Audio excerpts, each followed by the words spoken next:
Večeras radimo nakon napornog dana jedno vrlo jednostavno jelo. Evo ovdje unutra je punica nam dala zaleđenu šalšu, koja se to jako brzo odredi, samo još malo dodate začina, onako kako želite, a ovdje je naravno spremljeno za paštu.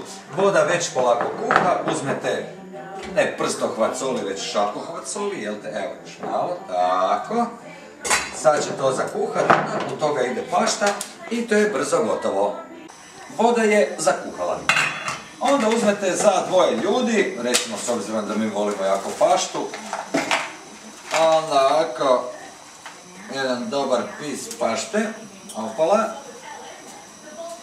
zakrenete ga, samo malo da ne ide preko, i opala, evo ga, to je to i sad čekamo da se pašta skuha al dente.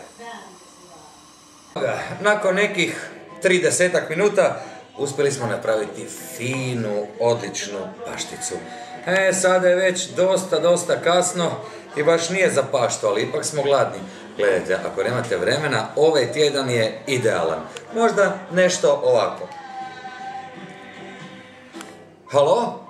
Restoran? Možemo naručiti? Hvala lijepa.